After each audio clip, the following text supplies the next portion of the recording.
Om Namo Bhagavate Vasudevaya. Om Namo Bhagavate Vasudevaya. Om, I bow to the Lord Vasudeva. This is the second brief introduction to a series of classes, I might call them, or commentaries, sessions in which I'm going to be discussing Paramhansa Yogananda's commentaries on the Bhagavad Gita. I wrote a book on his commentaries called The Essence of the Bhagavad Gita. These commentaries will be based on those. The Bhagavad Gita, as I said last time, is one of the great scriptures of the world. In many ways, it's the greatest because it's the most condensed and amazingly clear description of man's ascent from matter to the heavens and to union with God. But in fact, the whole Mahabharata, of which the Bhagavad Gita is taken, describes the descent also, how man is allegorical, but how man came from spirit, how man was manifested through vibration in material form, and how he gambled. Shakuni, who in the story of the Mahabharata was a trick gambler, and Yudhishthira gambled away everything by this trickery. And so we gamble away our happiness and our peace of mind and everything, playing with the desires of this world. It's a gamble that we can never lose. Many people think, oh, well, I won't be hurt by this, I won't be hurt by that. Don't play that game, it's not safe. The thing is, the dice are loaded. You can't trust your own mind. You can't get out of delusion just by thinking your way out of it. And so the Bhagavad Gita tells you different cues. It's full of secrets for how to get out of delusion and to discover your own highest reality. Now, the greatest tool of all, the greatest influence of all, is the Guru. And the Bhagavad Gita has this conversation, this dialogue between Krishna, who represents God, who in turn represents, or I should say the Guru represents God, and Krishna represents the Guru and God. And Arjuna represents the devotee. In history, Arjuna was a great master himself. But it's interesting how in this story, he presents himself to Krishna just as the humble devotee in need of instruction. And it's a wonderful dialogue. But why do we need a guru is one of the first questions everybody asks. I read an article in the Times of India a few years ago, which said that in this day of widespread literacy, people don't need gurus. They can always go to a bookstore and buy a book on the subject, or go to a library and take a book out.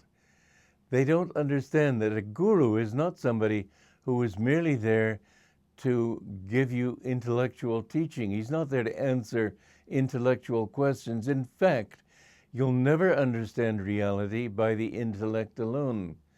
And this is why the sage Patanjali defines yoga, or union with God, as yogas chitta vritti nirodha, which is to say yoga, or union with God, is the neutralization of the little eddies or whirlpools of ego, of feeling, I should say. Vritti,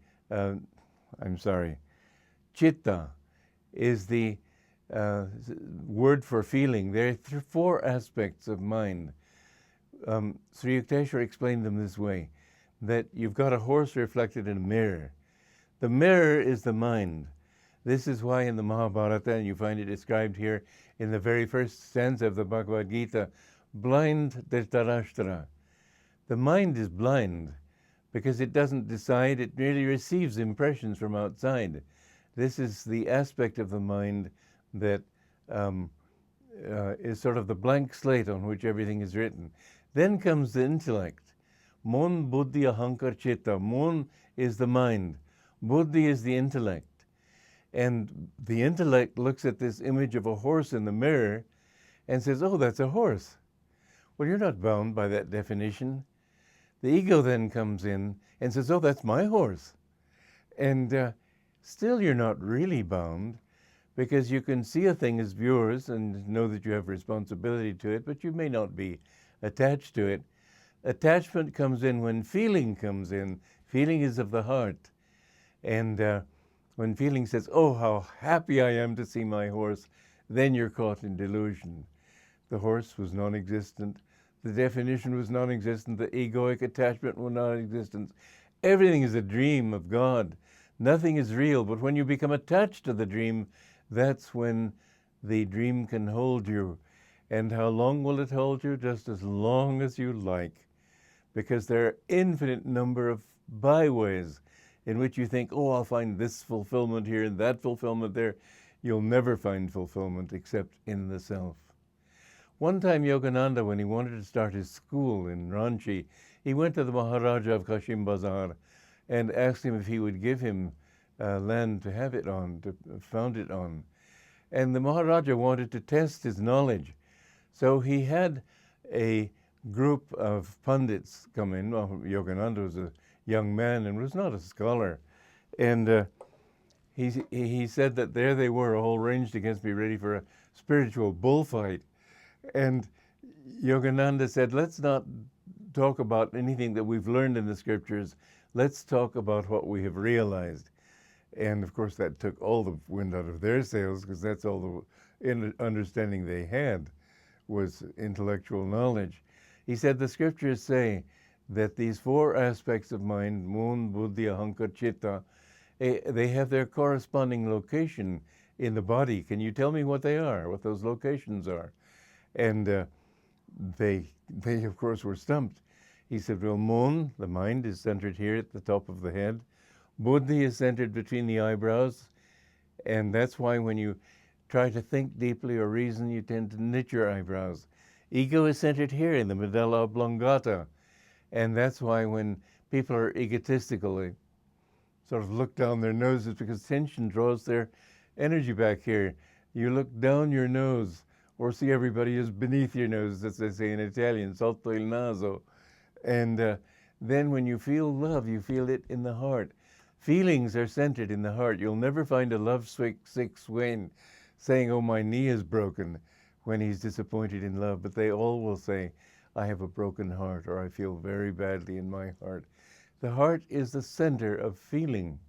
Now, without feeling, you don't have anything. Everything in modern civilization emphasizes intellect. You don't understand things until you've understood them by your own experience, which begins in the heart. So the Bhagavad Gita, above all, stresses the heart.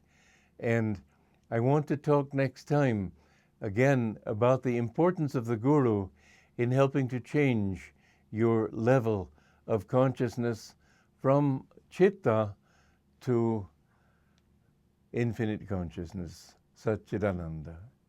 God bless you.